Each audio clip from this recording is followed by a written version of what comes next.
নমস্কাৰ। হিন্দ স্বৰাজ নামৰ বিখ্যাত গ্ৰন্থখন কোনে লিখিছিল? অপশ্যন আছে মহাত্মা গান্ধী, বাল গংগাধৰ তিলক, লক্ষ্মীনাথ বেজবৰুৱা আৰু জৱাহৰলাল নেহেৰু। শুদ্ধ অপশ্যনটো কমেণ্টত জনাব। আহক আজি ভিডিঅ'টো আৰম্ভ কৰোঁ। ২ নম্বৰ প্ৰশ্নটো হৈছে স্বৰাজ মানে কি? ৰজাৰ শাসন, নিজেই নিজৰ শাসন, মন্ত্ৰীৰ শাসন আৰু চৰকাৰৰ শাসন। শুদ্ধ অপশ্যনটো হৈছে স্বৰাজ মানে নিজেই নিজৰ শাসন। ৩ নম্বৰ প্ৰশ্নলৈ আগবাঢ়ো আহক। ৩ নম্বৰ প্ৰশ্নটো হৈছে ভোটাধিকাৰৰ অৰ্থ হ'ল ভোটাধিকাৰৰ অৰ্থ কি? নিৰ্বাচনত প্ৰতিদ্বন্দ্বিতা কৰাৰ অধিকাৰ, সংঘ গঠনৰ অধিকাৰ, ভোট দিয়াৰ অধিকাৰ, চৰকাৰী চাকৰি পোৱাৰ অধিকাৰ। শুদ্ধ উত্তৰটো হ'ব বা অপশ্যনটো হ'ব ভোট দিয়াৰ অধিকাৰ মানে হৈছে ভোটাধিকাৰ। ৪ নম্বৰ প্ৰশ্নলৈ আগবাঢ়ো। ভাৰতত ভোটাধিকাৰৰ নিৰ্দিষ্ট কৰে ডেছ। সম্পত্তিৰ অৰ্হতাৰ ওপৰত, বাসস্থানৰ মৰ্যাদাৰ ওপৰত, সাৰ্বজনীন প্ৰাপ্তবয়স্কৰ ভোটাধিকাৰ আৰু শিক্ষাৰ ওপৰত। শুদ্ধ অপশ্যনটো হ'ব সাৰ্বজনীন প্ৰাপ্তবয়স্কৰ ভোটাধিকাৰ হ'লে ভাৰতত ভোটাধিকাৰ হিচাপে নিৰ্দিষ্ট কৰে। ৫ নম্বৰ প্ৰশ্নটো হৈছে সাৰ্বজনীন প্ৰাপ্তবয়স্ক ভোটাধিকাৰৰ ভিত্তি কি? এইটো প্ৰশ্নৰ উত্তৰ আমি সকলোৱে জানো।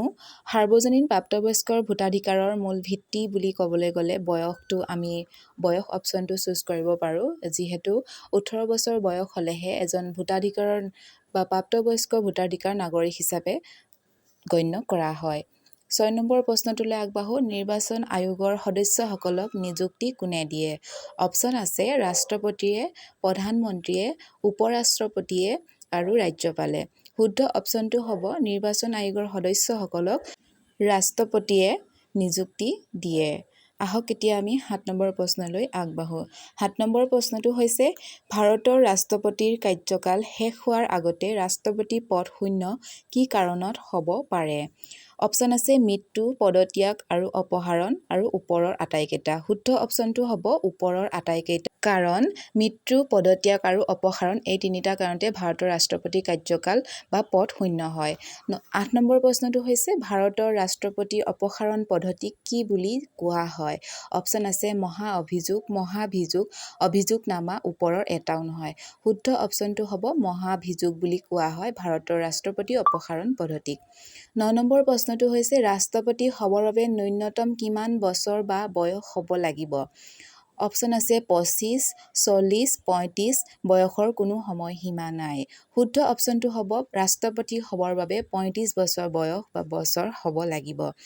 আজিৰ শেষৰ প্ৰশ্নটো বা ১০ নম্বৰ প্ৰশ্নটো ভাৰতৰ প্ৰথম ৰাষ্ট্ৰপতিজনৰ নাম কি? অপশ্যন আছে ভি গিৰি, ড সৰ্বপল্লী ৰাধাকৃষ্ণন, ড জাকিৰ হুছেইন আৰু ড ৰাজেন্দ্ৰ প্ৰসাদ। শুদ্ধ অপশ্যনটো হ'ব ড ৰাজেন্দ্ৰ প্ৰসাদ হৈছে ভাৰতৰ প্ৰথম ৰাষ্ট্ৰপতি। আজিৰ ভিডিঅ'টো ইমানতে সমাপ্ত কৰিছোঁ। আমাৰ ভিডিঅ'সমূহ শেষলৈকে চোৱাৰ বাবে ধন্যবাদ জনালোঁ সকলোকে। ভিডিঅ'সমূহ কেনে পাইছে কমেণ্টত সঁহাৰি ৰূপে জনাবৰ বাবে অনুৰোধ জনালোঁ। ধন্যবাদ।